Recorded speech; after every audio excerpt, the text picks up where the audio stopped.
Orenthal James Simpson was known to many as the Juice. He was a two-time All-American halfback for the USC Trojans and won the Heisman Trophy in 1968.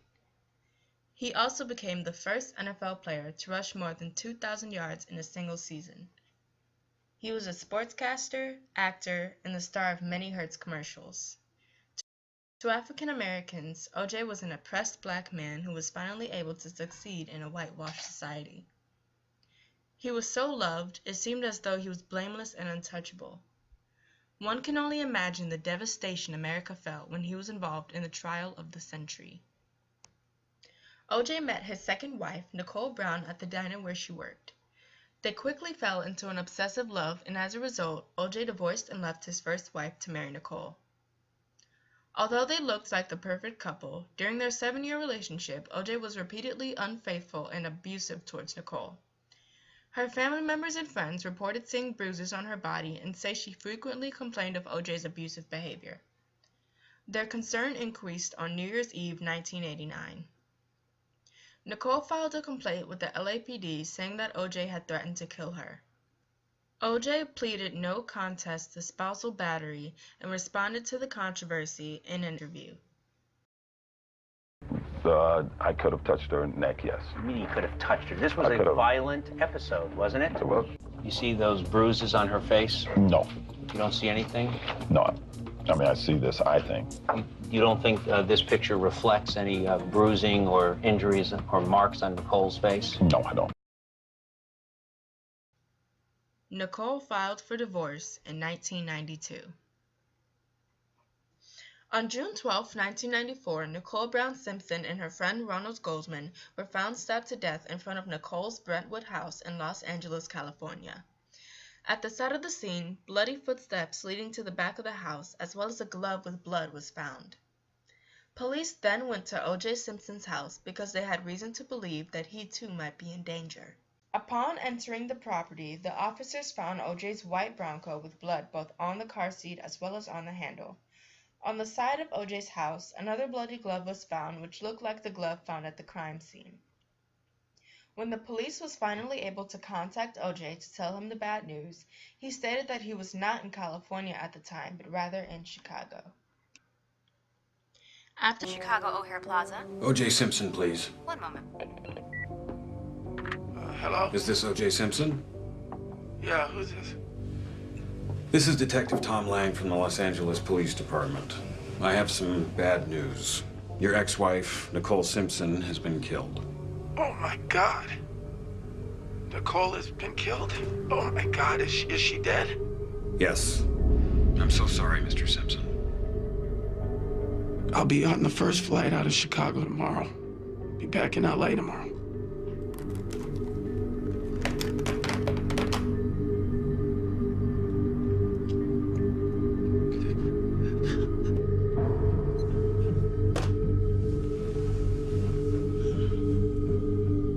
What is it? You didn't ask how she died.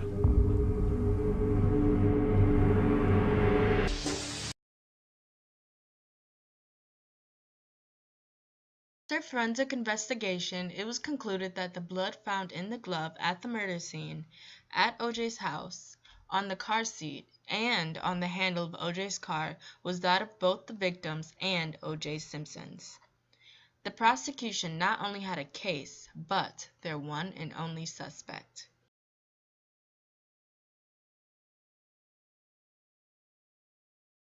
The century started on January 25, 1995. The lead prosecutors of the trial were Marcia Clark and Chris Darden. Defending O.J. was a group of celebrity defendants who would come to be known as the Dream Team. O.J.'s Dream Team was comprised of Robert Shapiro, Robert Kardashian, and Johnny Cochran. During the trials, the prosecution used the blood evidence found at the crime scene, as well as O.J.'s apparent abusive past to incriminate him. The defense had no case.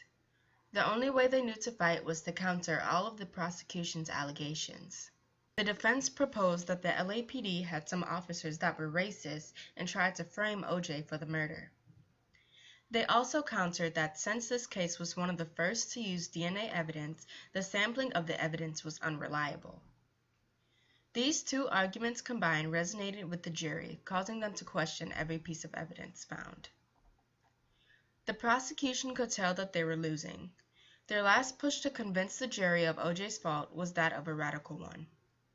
Christopher Darden asked if O.J. could try on the gloves found at the crime scene and his house. Everyone in the courtroom held their breath as O.J. struggled to fit the gloves over his hands. They did not fit. It only took the jury a matter of hours to decide O.J.'s fate.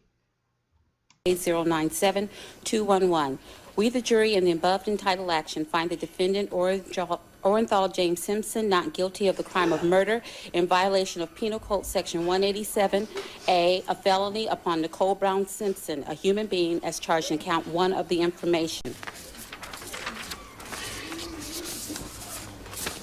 In the above entitled action, find the defendant Orenthal James Simpson not guilty of the crime of murder in violation of Penal Code Section 187A, a felony upon Ronald Lyle Goldman, a human being, as charged in Count 2 of the information. We, the jury, in the above entitled action, further find the special circumstance that the defendant, Orenthal James Simpson, has in this case been convicted of at least one crime of murder of the first degree and one or more crimes of murder of the first or second degree to be not true. Signed this second day of October 1995, Juror 230. Ladies and gentlemen of the jury, is this your verdict? So say you one, so say you all.